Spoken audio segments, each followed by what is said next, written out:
Hello, this is Abi. This will be my second time doing a YouTube video. On my first YouTube video was about, a pay-per-view, and I only had 8 views. But right now, I'm here to talk about another pay-per-view called SummerSlam. SummerSlam, the biggest party of the summer. For over 36 years, SummerSlam had become the greatest pay-per-view in WWE history. And that's for right now. I'm here to talk about the matches. I'm talking about the opinions and who win, who should not win. Because this is SummerSlam. This is WWE. For over 36 years, SummerSlam has been around. And right now, all the matches, exciting moments will be talked about. Right now, there are 9 matches. And right now, I will talk about them and tell them my opinion. The first match is Logan Paul versus Ricochet. To tell you the truth, it wasn't that bad of a match between the two. But the way the match ended, well, it was cowardice. Because Logan Paul had someone give him a breast knuckle and knock Ricochet out. And, he got Ricochet's fiance to say his name because she's the ring announcer, But in my opinion, it should have been Ricochet winning because what is the point for Logan Paul to win? Nothing. He's just a celebrity from a YouTube channel that he has made. And to tell you the truth, he should have not win at all. Don't get me wrong, he is good in the ring. But Ricochet needs to win more than Logan Paul does. So in my opinion, Ricochet should have won. The second match is Cody Rhodes versus The Beast, the Conqueror, Brock Lesnar. Now, I know this started because, Cody Rhodes defeated Brock Lesnar in his first match against him. The second round, Brock Lesnar defeated him. And right now, this will be the third and final time of those two facing each other. All I know is this match was brutal. Brock Lesnar was kicking his, ass. And, well, I thought Brock was really going to beat him again. But Cody Rhodes have overcome the odds and finally defeated the Beast, Brock Lesnar. And to tell you the truth, I really truly actually wanted Cody Rhodes to win because he needs this more than Brock. Because Cody needs to increase his momentum so he can finally go after the WWE Championship. If Roman Reigns still has it, of course, you know what I mean. The next match is a Battle Royale. A Slim Jim Battle Royale. SummerSlam Battle Royale. It is 25 men there, and well, all I know is it was just a regular Battle Royale sponsored by Slim Jim. And I will give you who is in that match. Apollo Crews, J.D. McDonough, Rick Boogs, Otis, Ivar, Eric, Shinsuke Nakamura, Tommaso Ciampa, Cameron Grimes, Austin Theory, Santos Escobar, Giovanni Vinci, can I say his name right? Ludwig Kaiser, Ridge Holland, Butch, Matt Riddle, Amos, The Miz, Grayson Waller, Karrion Kross, Chad Gable, Bronson Reed, AJ Styles, and Sheamus. And especially LA Knight. Now, to tell you the truth, I like all the superstars, but only one can be the winner. And the one who really should win will be LA Knight. And he did, because one, do you not know how popular he is?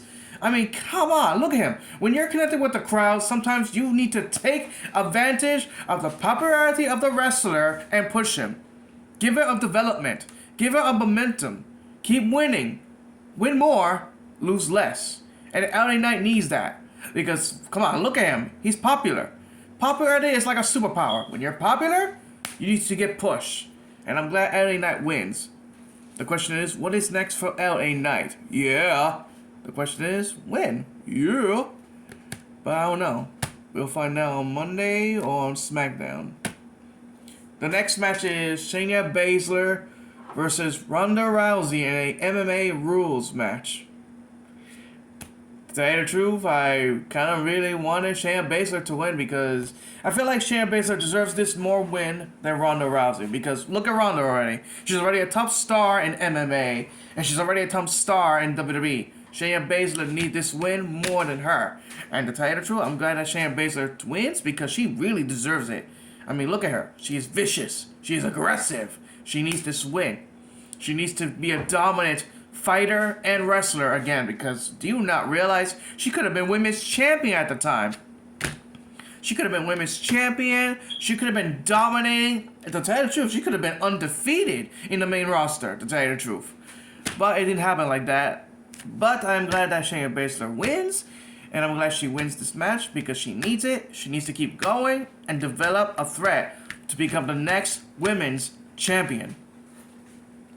The next one is Gunther versus Drew McIntyre for the WWE Intercontinental Championship. Now, as for Gunther, I'm going to say I'm very impressed of his dominant reign as Intercontinental Champion. And I'm impressed that Drew is the challenger. All I'm going to say is, it is a brutal match. All the chops and all that stuff. Gunther is one tough son of a gun as Drew McIntyre. But all I can say is, I do want Drew McIntyre to win, but at the same time I want Gunther to win.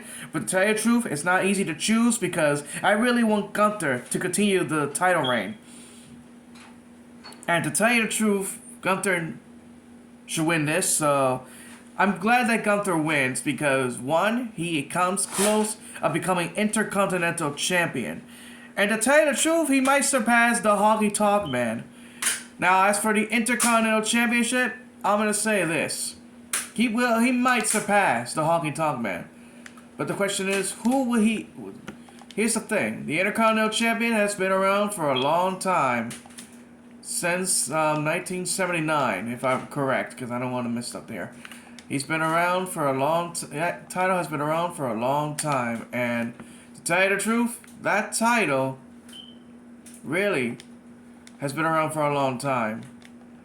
And there are a lot of superstars that held that title the longest days in history. And to tell you the truth, that title I love because I wish I could have been Intercontinental Champion. I always wanted to be Intercontinental Champion. There are a lot of titles that I wish I could have been Intercontinental Champion. I wish I could have been champion if I was a wrestler, but you know how it is. Reality always bite me in the butt. But right now, currently Gunther has the title for 422 days as Intercontinental Champion. He has coming close to surpass the Honky Tonk Man. Currently, the Honky Tonk Man has the most days in singles days in all of history. Like right now, the Honky Tonk Man has the longest singles days as Intercontinental Champion in all of history.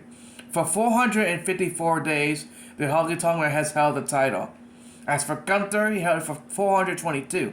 Now, if he holds it for 10, 20, 30... Wait, hold on. Let me count. 10, 20, 30, 31, 32. If he holds 33 more days, he will surpass the Honky Tonk Man's record as the longest singles days as Intercontinental Champion. If he does that, he will have the most singles days in all of history.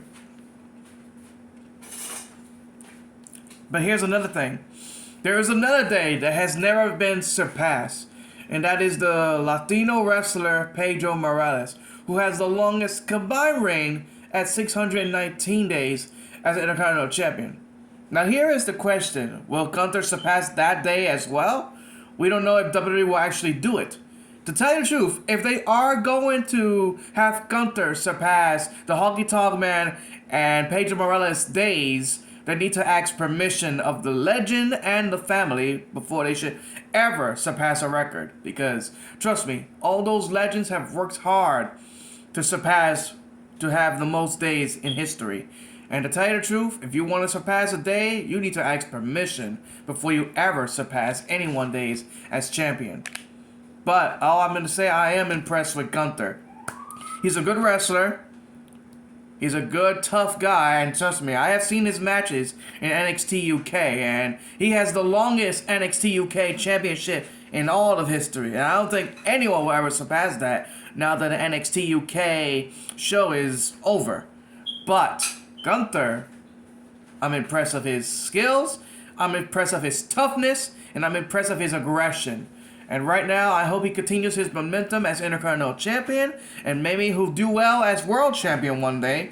I could see him winning the Royal Rumble. I could see him even become number one on the entry slot, to win the Royal Rumble. And I could definitely see him becoming World Champion. The question is, if he ever does win the Royal Rumble, would he become the World Heavyweight Champion, or will he beat the Tribal Chief Roman Reigns, or anyone who is the undisputed Universal Champion? We don't know. We just have to wait and see. The next match is Seth freaking Rollins versus Finn Balor for the World Heavyweight Championship. Now, I'm going to say this one thing. This match between Finn Balor and Seth Rollins, not bad of a match. But I'm going to say this. I like Finn Balor, and I understand his point of view. I have seen Finn Balor compete in wrestling in New Japan, and I see him compete in NXT. And to tell you the truth, I do feel bad for him because in 2016, I think 6 or 7 years ago, he became the first Universal Champion. But because of that buckle bomb move that Seth Rollins did to Finn Balor on a security wall, Finn separated his shoulder, and because of that, he had to relinquish the Universal Championship. Now, the thing is, I feel bad for that because he worked hard of becoming a Universal Champion. And Finn Balor really should have not been injured to begin with. If only Senzu Beans actually existed, from Dragon Ball, if Senzu Beans actually existed, he would have ate that bean and healed himself up. But, you know how it is, reality. Because of that, Finn Balor has lost his chance of being a world champion. I know that he did become Universal Champion, but he didn't hold it long enough. He held it for 24 hours, makes only 1 day. Do you know how short that is? If you became a champion and you got injured during a match, do you know how humiliating that is? How embarrassing it is? How depressing it is? When you work so hard becoming a world champion, you hurt. And then what happened? You have to relinquish the title. And to tell you, that's why this is what the match is all about. To get revenge on Seth Rollins. If I recall, excuse me, when Finn Balor left the ring, Seth Rollins laughed at him. I know that was in character, but to tell you the truth, that had set the sting right there on Finn Balor because he worked hard at becoming Universal Champion. And to tell you the truth, he really should have not injured his shoulder whatsoever. And I wish he could have held a Universal Champion a little longer. Maybe things would have been different if he held a Universal Champion longer. Then maybe Kevin Owens would have been a second Universal Champion. Well, okay, maybe he did, but you know what I mean. All I'm saying is the title reigns that should have never went to. Finn Balor should have kept it. Kevin Owens should have beat him. And then maybe somebody else should have defeated Kevin Owens. And no offense to Goldberg. I love the guy. I grew up with the guy. I watched him in WCW, but he should have never been a world champion. Again, Finn Balor should have been the one holding it longer. If he wasn't injured, he really would have done well as Universal Champion. This is what the match is all about. Finn wants to be world champion again. He wants to defeat Seth Rollins.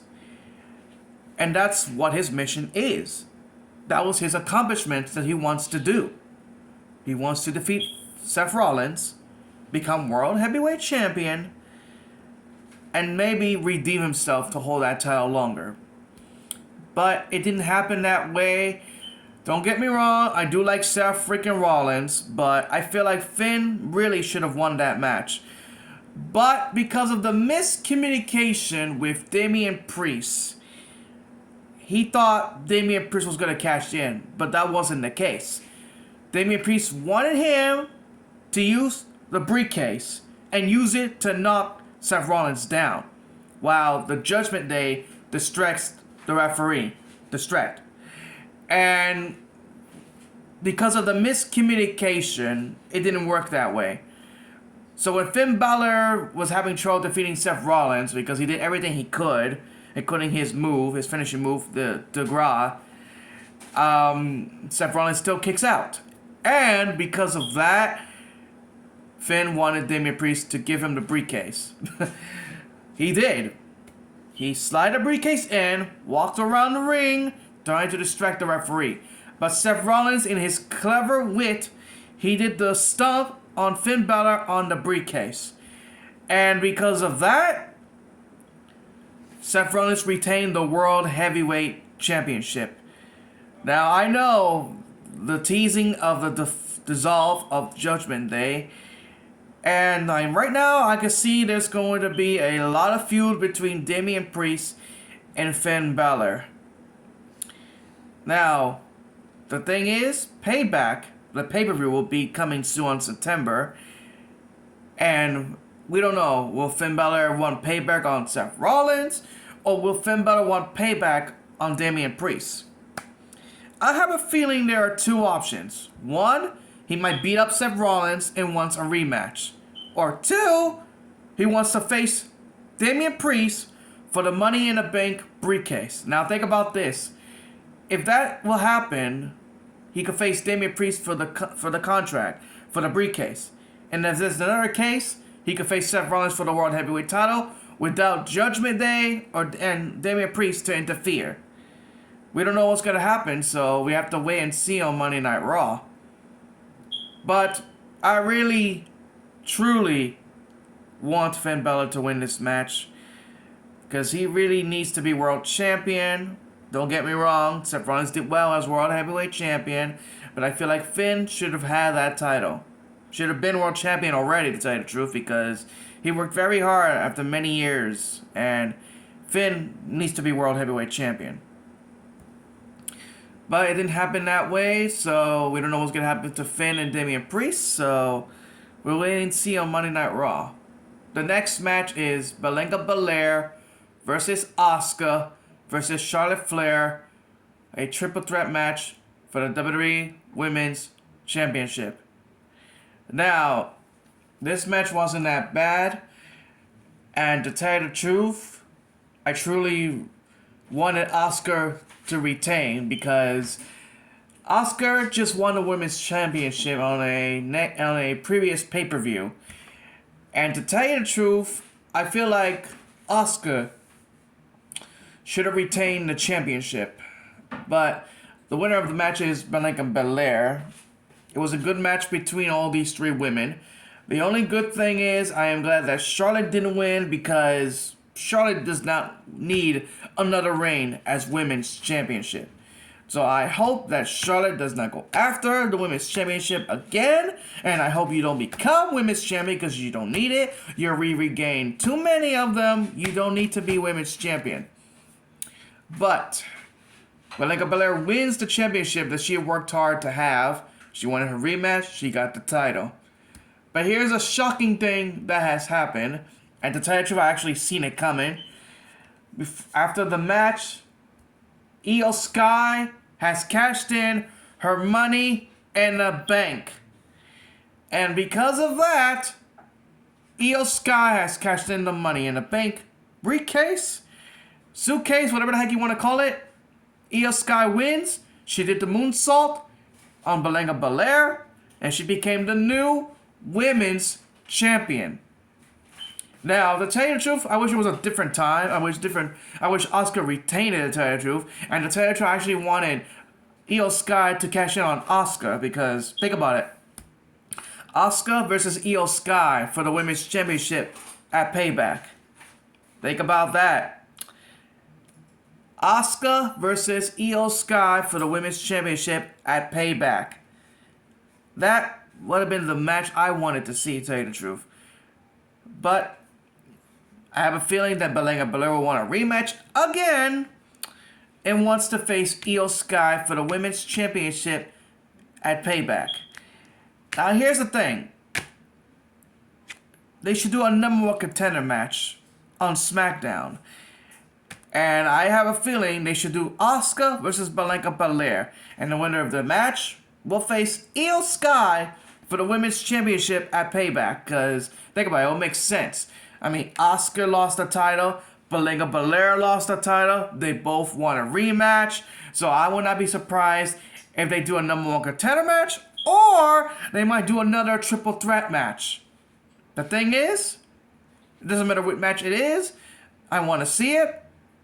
I want Io Sky to retain it, and I want her to continue her reign as women's champion now that she just won it. But I really want Asuka to win the triple threat match, and I'm glad that Io Sky cashed it in. So I'm proud of all the women who did well at SummerSlam. And the next and final match, family versus family.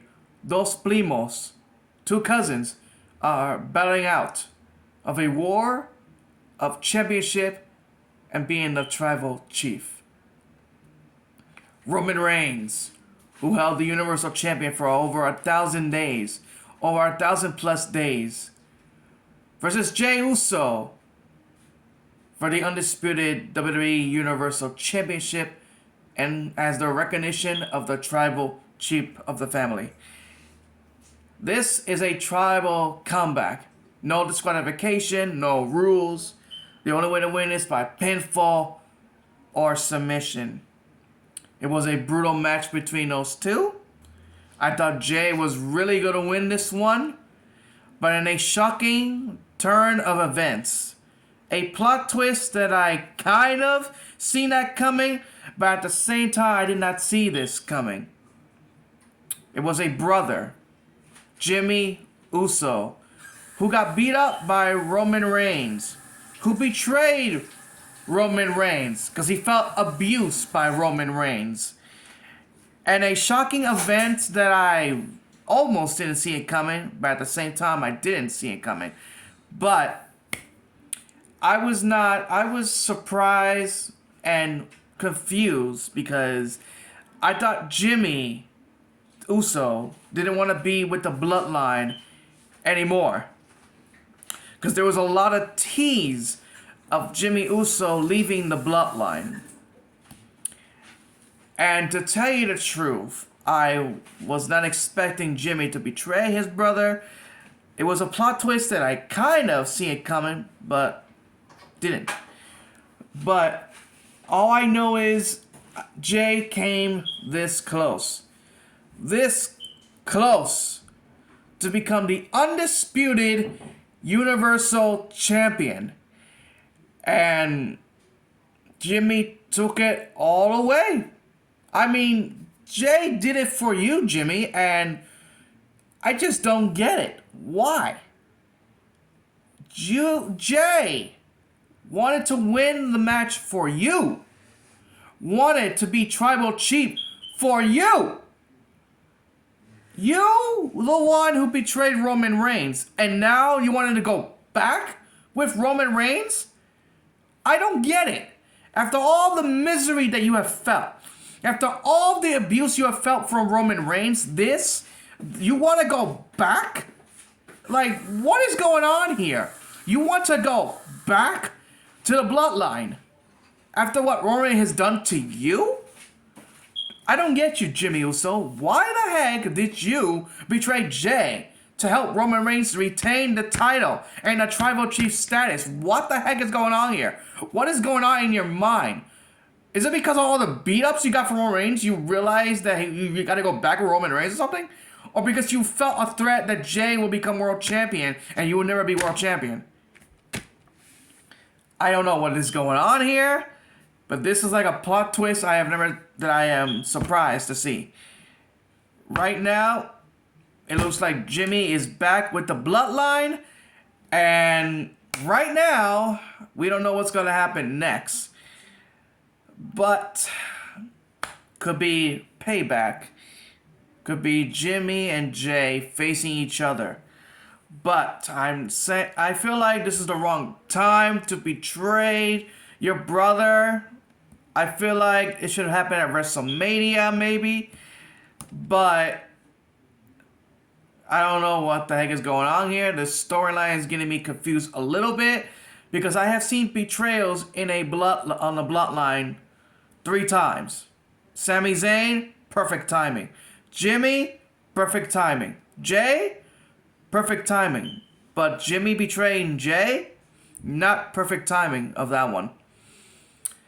But as for now, Roman Reigns is currently Universal Champion, and he is currently holding the title for 1,000+ days.